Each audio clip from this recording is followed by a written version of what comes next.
Corría el otoño de 1987 cuando la televisora local WSB Televisión 2 en Atlanta, Georgia, procuraba cerrar la programación matutina del domingo, de horario abierto.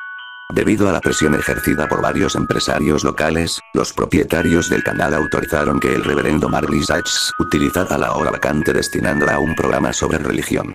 De forma muy humilde, aquel programa se estrenó el día 18 de octubre. Hablamos de un programa religioso común y corriente, con un plató simple donde el presentador se sentaba para dar lectura a diversos pasajes de la Biblia, y posteriormente hacer interpretaciones de estos mensajes en el contexto de la época.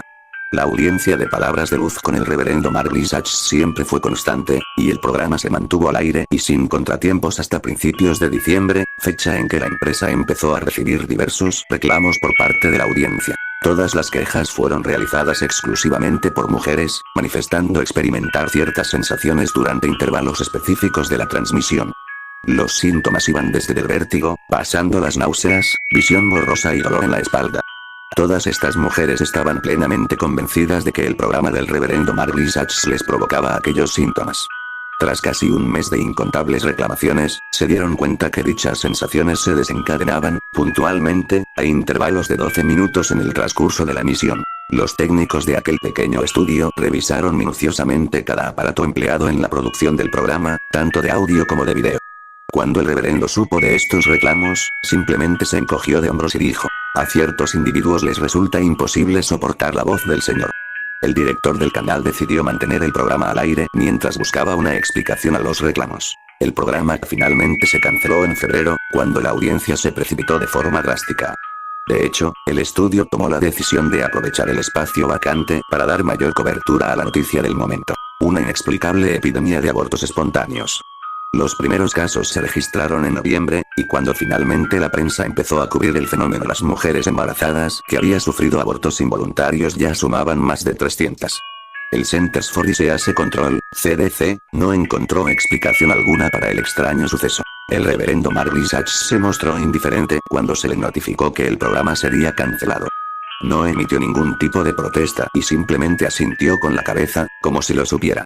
Se retiró del estudio tras la última emisión de Palabras de Luz y jamás lo volvieron a ver. Nadie conoce su paradero, ni siquiera los miembros de su congregación. El estudio siguió dando cobertura a la noticia sobre los abortos espontáneos, y posteriormente llenó el tiempo vacante con anuncios publicitarios. Varios meses después, un becario de WSB encontró las cintas del programa religioso que conducía el reverendo Marley Sachs y empezó a escudriñarlas. Su intención era obtener algo de información sobre un ensayo que realizaba donde analizaba el impacto de la religión en Atlanta. El incidente de Atlanta, mote que dio la prensa a la epidemia de abortos espontáneos, empezó a disminuir hasta finalmente desaparecer para el mes de mayo, varios meses después de la cancelación del programa de Sachs y cuando la población ya empezaba a olvidarlo. Sin embargo, los hallazgos del becario en las filmaciones resultaron perturbadores.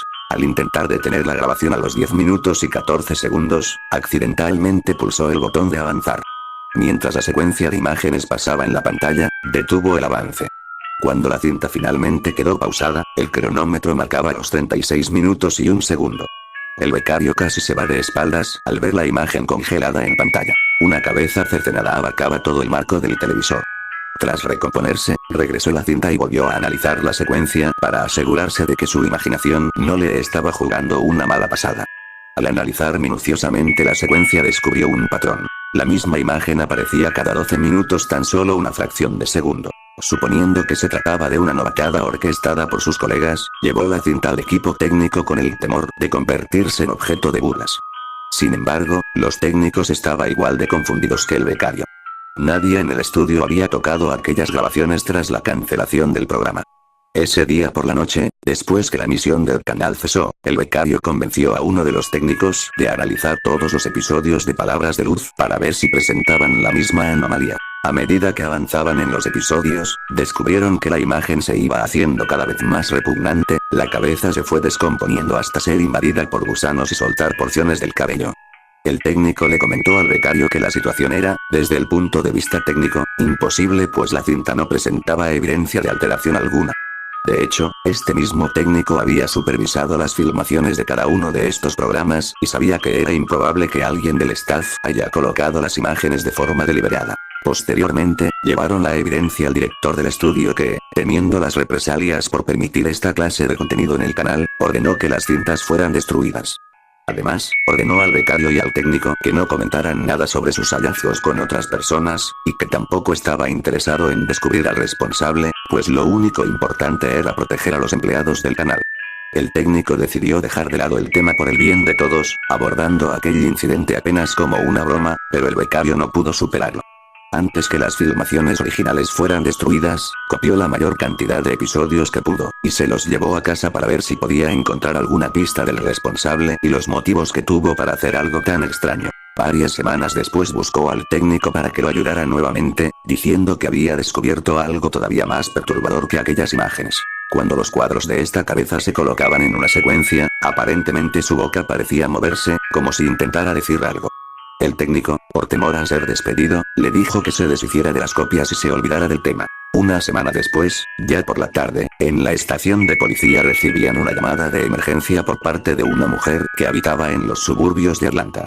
Había escuchado una serie de lamentos horribles que provenían de la casa de al lado, donde vivía un matrimonio joven. Le comentó a la operadora que la mujer estaba embarazada y temía que algo malo le hubiera pasado. Cuando los oficiales llegaron al lugar, observaron algunas luces en el interior a través de la puerta entreabierta. Ingresaron a inspeccionar y se dirigieron a la sala de estar. En este lugar encontraron a una mujer muerta, con el vientre abierto. En aquella herida comenzaba un rastro de sangre que se dirigía al sofá, al otro lado de la habitación. En ese lugar estaba su esposo, el becario del canal, con el pequeño cuerpo de su hijo nonato muerto sobre sus pies. Todavía empuñaba el trozo de metal que utilizó para agredir a su mujer. La televisión estaba encendida, mostrando la secuencia de aquella cabeza que murmuraba algo ininteligible. Mientras lo llevaban a la delegación, el becario no dejaba de murmurar incesantemente: la luz del Señor los llama.